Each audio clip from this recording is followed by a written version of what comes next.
Houston's key to the city is up for grabs. It seems like one guy has taken it and is running away with Houston.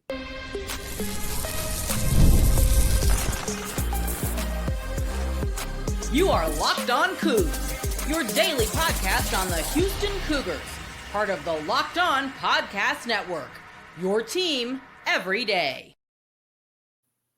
Welcome to Locked On Cougs. I'm your host, Parker Ainsworth, joined by our, I was going to say recruiting expert, but you also host a whole show on all of the movement and construction of rosters and all those things, Locked On the Portal. Brian, I usually have some weird random question to ask, but I'm just going to jump straight into it. How busy are you this time of year when it is 2026's transfer portal, spring ball, everything feels like it's in full swing? I would say I miss 80% of what's going on conservatively, and it's not anything that's my fault because I cover literally every school now, so that's not realistic. Right. So right off the bat, you fail every day automatically. It's great. But from failure comes the learning, Ryan. Failure is what the learning. That's a teacher talking right there. Oh, look, we're going to spend a lot of time today talking about Keisean Henderson. But I want to ask first about, I think, the latest recruiting news is portal stuff involving, I believe it was a loss of a football coach at Stanford. I don't know a whole lot about the background and all that. Stanford has, unfortunately. So without giving into too much of the details, the big part of this for Houston is that Stanford lost their football coach very suddenly, and they have 11 Texans on the roster, 4 kids from the greater Houston area. We know bringing kids back to Houston has been a big thing. Can you walk through it? This is kind of open season on that roster, right? Well, it's complex, but here's the deal. Stanford kids, as a general rule, are there for the academics above football. It's a different animal to itself. And football might be equal, but they're after that engineering degree or that political science degree or whatever. So they might keep more than you might think. But I even said earlier today, I was doing a podcast with my buddy John Garcia Jr. from Rivals.com. I'm like, conservatively, I see about 10 guys leaving. At a traditional state school, that might be 15 or 20. But again, the degree's a little different at Stanford. That's one of the hardest schools to get into in the world.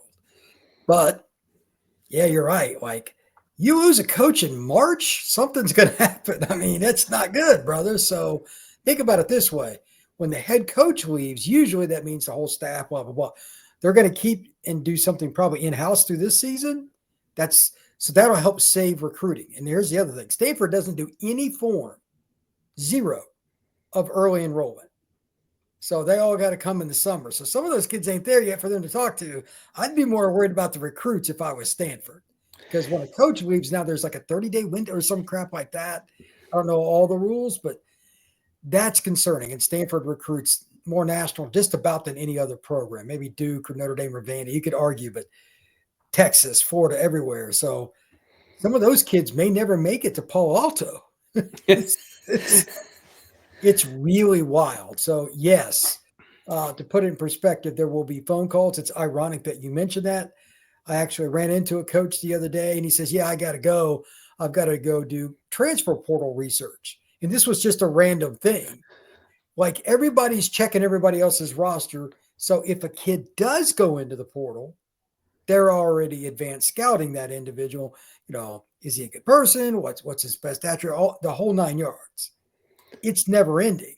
So Stanford's roster may look a lot different than what Cardinal fans thought it was going to look like come September. The other part of this too, I think is interesting because in the same vein, before we get to the 2026, this, crown jewel of 2026 in Keisean Henderson, all these rosters have to get cut down to 105. Do you know anything about the process of once a kid gets cut at Stanford, who we're talking about, or wherever? I mean, the transfer portal recruitment process of if someone else wants that kid all of a sudden, I'd imagine not a star getting cut or anything. It's not like it's a super desirable kid, but there are positions in Houston for sure where the fourth of that position at Alabama could play at Houston, right? Am I crazy for thinking you got to kind of look at that as a Houston person? No, it's not crazy. I would say that the biggest thing there is it's going to be the walk-ons are going to get canned for the most part. Here's what I was told about one school. The regular rule since like 91 or 92 has been 85 scholarships. That's a long time that it stayed at that number.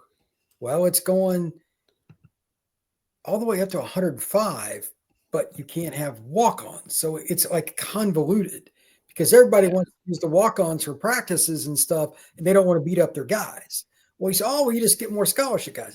Be careful because at a certain point, guys, it's all about playing time. Kids want to get to the NFL. So you're not going to add just another 20 scholarships. Plus, it's the money. There's Title IX. There's all kinds of tricks to this. So it's how many walk-ons. Every school can do it differently. Everybody that's through the 105 is on scholarship, though. So it's convoluted. I was told what one school, they're going to do 95. My guess is premium positions, corner, pass rusher, quarterback, offensive tackle. That's a little different. But there's still got to be somebody that leaves. Are you really going to take walk-ons, though, if you're Houston? Not likely. But there could be somebody that gets mad about how it goes on or how much attention they're getting that may slip through the cracks in Alabama or something like that because there's so much going on. I think that'll be the more likely scenario. But again, it's the back end of the roster that's walk-ons. It's not going to be the scholarship guys so much. No, and I think it's interesting when you bring up, like, because of Title IX, my understanding would be that adding 20 scholarships to your football team means you have to now offer 20 more on the women's side of sports too. That is 100% correct. And that means adding a whole program. Like honestly, like, do you add field hockey all of a sudden? Like, how do you do that? Well, the answer is still football, but that's a play on words. It's flag football. Yeah. That's the new way, because for people that don't know, flag football is going to be an Olympic sport, or already is, one or the other. It's not coincidental. Well, if they're trying to find a way around Title IX, there ain't no way around it. A lot of women want to play it, and it's cheap because there's not a ton of pads and all that stuff for it. And it's T-shirts. And truthfully, the other part of it, too, is if you've got a football field, you kind of got the facilities. Absolutely. It's the same field that you play on for the women.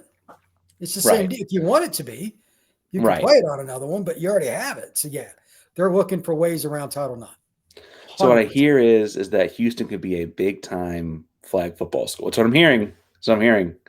Way of the future, Brian. Let me know how those updates go, and I'm all for it. Just keep me updated on that. There's like college Quidditch and stuff. Who knows what we're gonna find, Brian? All right, Keisean Henderson. We're gonna talk about him a lot in a second. But in a word, because spoiler, what do you think of Keyshawn right now? Explosive, like in every sense of the way, in terms of his personality, how he plays, how his recruitment is perceived. Everybody has an opinion on him in some way, shape, or form, but until you've met him, it's kind of hard to understand him. But good guy, but explosive. I mean, and everything he does, it's a big deal. Let's talk about that explosion in 1 second. But first, today's show is brought to you by our buddies over at Monarch Money. Now, have you ever checked out your bank account and wondered, like, where'd all my money go? Or if you're thinking, like, you've been dining out too much, am I spending too much money on tickets or whatever? It's easy to lose track with Monarch Money. It can be your personal CFO, give you full visibility and control over your finances. Monarch Money is not just a budgeting app. It's a complete financial command center. You can track all your accounts, investments, and spending in one place. Just stop just managing your money and start building wealth. I like that it's all in one app. Got multiple accounts, multiple streams of income, teaching, coaching, podcasting, all different things. All come to one app that is Monarch Money. Check finances, track spending, even plan out long-term goals. Take control of your finances with Monarch Money. Use code LOCKEDONCollege at monarchmoney.com for 50% off your first year. You heard that right. It's 50% off the first year. monarchmoney.com, code LOCKEDONCollege for 50% off the first year. Parker Ranger, Locked On Coogs Home, and Brian Smith, the recruiting guru and host of Locked On the Portal. Brian, talk to me about, in terms of, you said Keisean Henderson's had an explosive recruiting cycle. Kid's a 5-star athlete, the number one player in Texas on like every list I'm seeing. He has recently become a 5-star everything. It seems like whatever position you're going to put his name down on, he'll become a 5-star. And he's been committed to Houston for a minute now. He was Willie Fritz's crown jewel. Not to say that Austin Carlisle or Connor Wegman on the roster can't have a great 2025, 2026, but it's going to be Keyshawn's show at some point if things trend this way. When you say explosive recruiting spring, what has it been like? Because it doesn't seem to slow down at all. Recruiting only goes faster. It doesn't use brakes. That's kind of my new theory with it, because coaches get bonuses for getting players, especially with more stars and all that stuff. There's all kinds of incentives, financial and otherwise, for it to be the backbone of what you do as a college coach. So with that being stated, his rise as a quarterback changed his recruitment, because he's more traditional than a lot of people, myself included, thought he was at throwing the football. If you see him, like I've shown you videos and stuff, like standing behind him, he's a natural passer now. He's really developed, and he's starting to understand the game. So all of a sudden the offers just went crazy. Everybody put out these videos from the same tournament that I saw him at Battle Miami, and LSU offered, and Florida State, and Florida, and Georgia, and everybody. And that, like the Georgia one in particular is unique because Kirby's really weird. He wants a pocket 1983 quarterback. He always has. He's the most conservative coach probably in the country when it comes to offensive football, but he offered him. So that's what I mean. When I saw that, I was like, oh, wow, because I didn't expect it at all. But Keyshawn, at the same time, well, he still talks to schools, which is smart, just in case anything happens at Houston. He's always said he wants to go there. He told me that. He's told other people that. He wants to bring people to play for the Cougars, all that kind of stuff. It's a really unique scenario.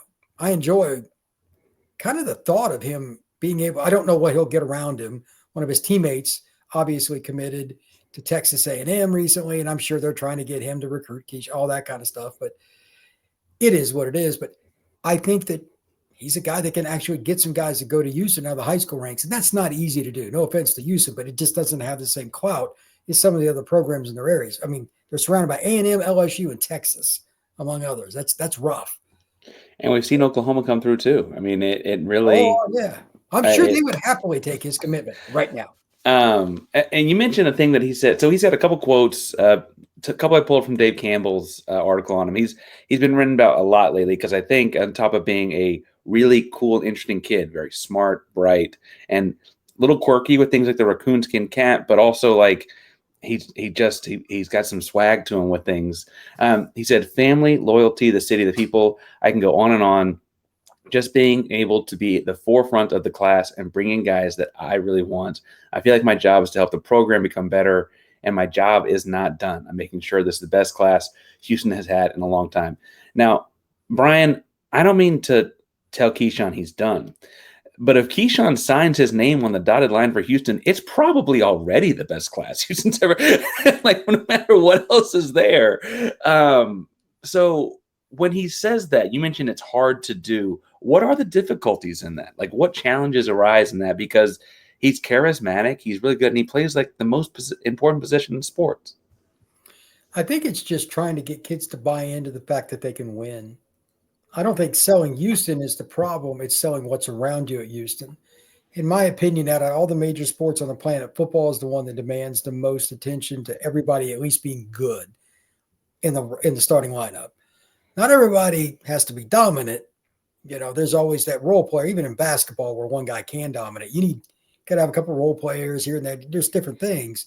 But in football, you got one bad player, especially on defense, they'll just pick on that guy over and over and mitigate everything else. So guys worry about that. Offensive line, will they have guys to block for Keyshawn to get me the ball if I come and play receiver, stuff like that. They're going to get negative recruited to death. That's just the way it is. And that's a good thing, though, because if they weren't, that means they didn't have Keyshawn. That's another story. So it's like, be careful what you ask for. So I just think it's trying to get kids to believe they can win there. So I don't know what your expectation is for Houston this year.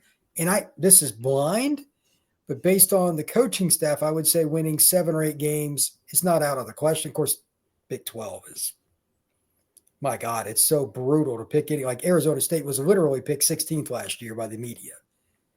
So that's extreme, but still, that puts it in perspective. Like half the league could probably win the league if they get a little luck with injuries and win close games. winning close games, little injury luck. I didn't. This is totally unprompted because I didn't ask you about it beforehand. But Connor Wegman coming in was a 5-star out of high school and is hoping to be injury free. That probably has a lot to do with this too. Weirdly, though, right? Like his success this year, their success going to be a lot on him. Their success, it sounds like, could also help fill out the 2026 class. So what I'm hearing is we're putting a lot on a fairly beaten up guy. Is that what's kind of happening here? Is that how you see it too? Well, I mean, he's got a lot of talent. I've had the opportunity to see him play live. He's got an arm and he's got a natural throwing motion. He's just not, I wouldn't call him brittle, but he's not exactly concrete either. So do you think Houston's got the O-line to keep him upright, or is he going to be running for his life and soon that's not going to end well? We've got a handful of new guys in the portal. I think my favorite new portal guy is actually the guy we got from New Mexico, which is the smallest program, but the other ones are from Power 5 schools, Power 4 schools that are looking to get a chance to get back in the starting lineup. We'll see. I think that'll be interesting because I do think, like you're saying, when he's been healthy, he's been good. He played hurt a lot, and so we'll see what that is or what that turns into. Keisean Henderson, we mentioned the charisma and the throwing motion, but the thing he does the best is make people miss, right? Like at the end of the day, it's just he's an impossible guy to game plan against out there like that.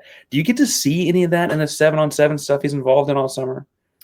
Yeah, it depends on the type of 7-on tournament it is, but like battle allows on each possession or like once a game, you get a blitz. And there's a play, like the media gets to follow the guys down the field and stuff. I'm standing right behind him and they blitz him and he was flat-footed, but he still made the guy miss. And this is a P4 athlete and escaped to the right and on a dead run through a BB to the sideline. So while I agree that he's a great athlete, I don't think that his running ability is his best attribute. I think it's his second. I think his first is a combination of like his instinct to see, because like he was looking and also like the guy's almost could touch him and he's flat-footed and he made the guy miss. All the guy has to touch him and the play's over. Like it was amazing. And then secondarily, he's a lot better thrower than people. Like you have to see it live to understand, because I even told him to his face, I didn't think you throw like that. He didn't like that very much, but I told him, I said, I thought he was like going way up. And he's just accurate. If you're accurate as a quarterback, and then you add on, okay, on 3rd and 6, we have the option to just drop everybody here. We got some good pass rushers, blah, blah, blah. Do you really want a safety or a linebacker in space against somebody? It doesn't have to be as athletic as Keyshawn, but somebody that's that physically gifted. And it's like they're almost on the edge of field goal range in a tie game. Like these are coaching decisions that there's never a right answer, ever. So that's where that stuff comes in you're talking about. But he gets them down the field with the throws. And then when he needs it, if he wants to pull a rabbit out of the hat, he's like, you know what, screw you. I'm just going to run around you and go get 8 yards, pick up the first down, field goal kicker comes out, we win a game. Stuff that has nothing to do with coaching can change the game too. It's really frustrating to guard guys like that.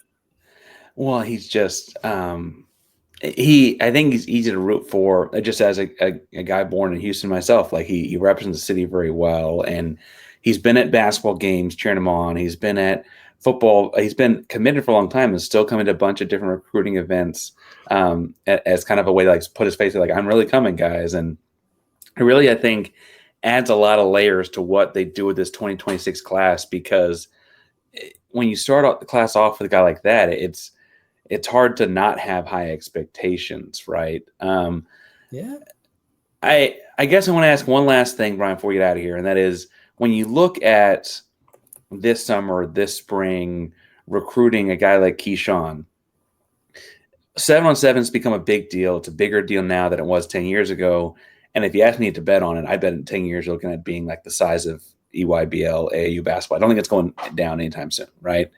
And what can Cougar fans look for this summer? Like, I don't know how much about high school basketball, but like Peach Jam is the big Nike tournament in Atlanta, right? Yeah. What kinds of things is Keyshawn doing this summer that you know of, and what kinds of things can people be looking to like keep an eye on him and his performance?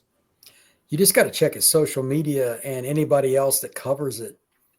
Chad Simmons would be a good one from On3. Myself, I've had some. John Garcia. He'll be, I don't know what, I talked to him about it when I saw him in South Florida, but like their schedule is actually decent. They played Port Arthur Memorial. They played a team from Ohio. Like they got some players. They just had a kid on his team commit to A&M. Like they've got players. So the best thing is to like catch up with what's going on with their schedule, get ready for that in the fall. But they'll also probably have some other events that 7 on or whatever. If you just check his Twitter handle or his X handle, Instagram and stuff, you'll find stuff about him. And there's a gazillion reels of him. All kinds of stuff. If you don't even have to go to his, like it's more media members and stuff. And you can just have a heyday with it on YouTube Shorts and all that stuff. So, yeah, you don't have to go far to find Keyshawn information. Well, anyway, it's the fun thing to track. And again, I think that there will be no issue in selling people from Houston to go watch a game of his on a Fighter night or two last year. All right, another out of left field question I got to ask you, but it is a bigger recruiting question that made me think of. Houston got bumped to having 2 different Friday night football games next year as a university. Does that hurt your recruiting if you're trying to get kids to come out and see the game? Oh, they've got 2 Friday games this season? Is that what you're saying? Yeah. That's awful for recruiting. Not bad. Yeah. That is god awful. Yeah. Well, there's nothing you can do about that now because ESPN, Fox, and all these different companies, they just want to fill content and nothing sells like football. Yeah, and they needed something to put on TV on Friday night, and there are 2 Friday nights that it's Houston. I will say that at some point being on ESPN is better than not being on ESPN, but when you said going out, we were talking about going out watching Keyshawn. I was like, well, I guess people are going to be choosing between Keyshawn and a Cougar game. Anyway, we got a long summer ahead. As more commitments come, I'm sure we'll be talking more as well, Brian. But between now and then, you're doing all football, all roster construction all the time. Tell us a little bit about the portal. What you got going on? The portal is recruiting, NIL, and transfer portal information literally 7 days a week. I go to Under Armour camps. I was just at Under Armour New Orleans a few weeks ago. I'll go to E11. I'm going to go to a Rivals camp later this year. Anything I can get videos of, my shorts for the Portal podcast on YouTube. Just type in the @ symbol, the Portal podcast. It'll come up. There's another guy that has a similar name, but that is the easiest way to find me. If you want to find something out about a recruit in general, my X handle at @LO_the portal. That's a good way to do it. There's so much information though. And especially here in about 2 weeks, it's going to hit another gear because the transfer portal, for those of you who don't know, there's a spring window for 10 days. I'm previewing teams, talking about quarterbacks in particular. I'm kind of focusing on that because that's what people want to hear. Who's going to be in? Why do they need somebody? That's the big part. So it's everything all the time, man. The portal is nonstop. Portal is nonstop, and neither is Brian Smith. Thanks again for going on today, Brian. Appreciate it, sir.